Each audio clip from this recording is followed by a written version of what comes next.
Bismillahirrahmanirrahim. Assalamu alaikum students. In this lecture we will study geometric means from chapter number 10.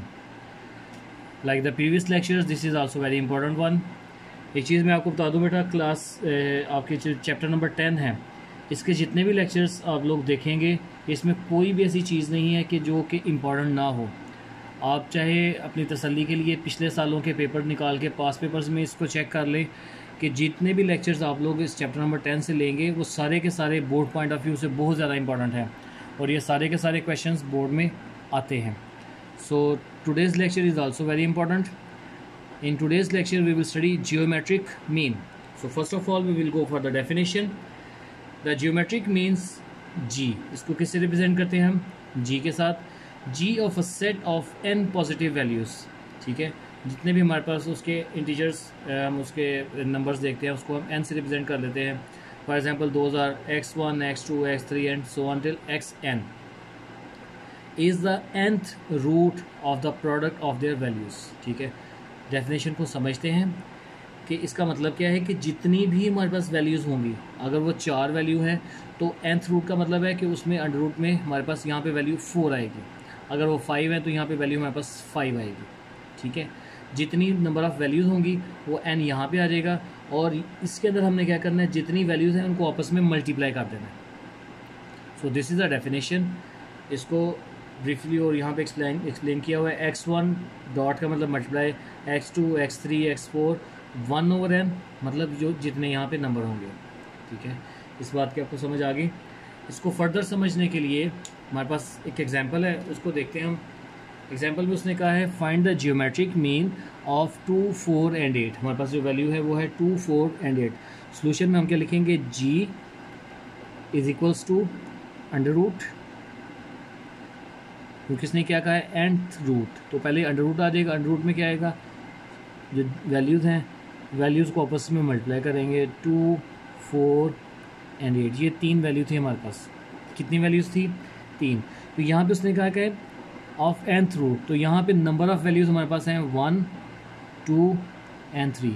तो यहाँ से हमारे लिए ये आसान हो जाता है कि हमने यहाँ पे क्या वैल्यू लिखनी है. Over here we will write 3. Are you getting my point? ठीक है, और इसके बाद नेक्स्ट स्टेप में हम क्या करेंगे, मल्टीप्लिकेशन कर लेंगे. 2 4s are 8 और यहाँ पे आ जाएगा 3. देन नेक्स्ट स्टेप हम अंडर रूट के साइन को ख़त्म करके यहाँ पे हमारे पास आ जाएगा 1/3. जो भी यहाँ पे वैल्यू होती है उसको हम यहाँ पे पावर बना लेते हैं. 8 8 का क्या हो जाएगा, 64. ये हमारे पास इसका, अगर तो ये फर्दर सॉल्व नहीं हो सकता तो हमारे पास यही इसका आंसर है. लेकिन हम लोग देख रहे हैं कि ये पावर इसके साथ सॉल्व हो रही है. किस तरह से, अगर हम देखें कि 4 का क्यूब 64 होता है, हम इसको सॉल्व कर लेंगे.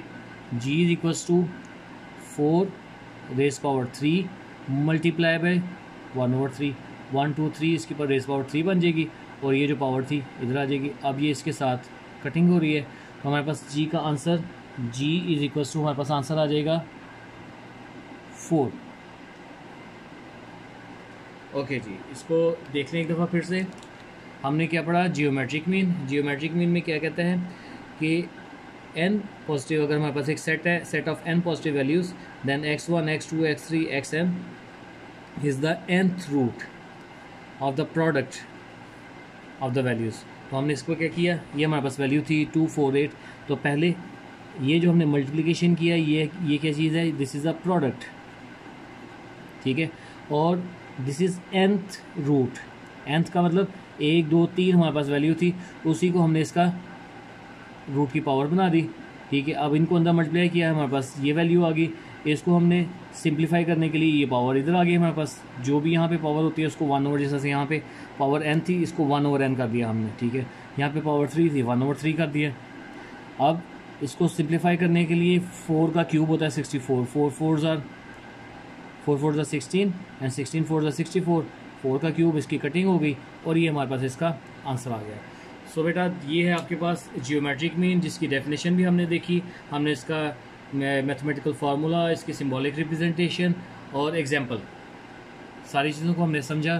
ठीक है, आपने इसकी घर में प्रैक्टिस करनी है और प्रैक्टिस करने के बाद इसको अपने नीट कॉपी पे लिखना ज़रूर है। अल्लाह हाफिज़ बेटा।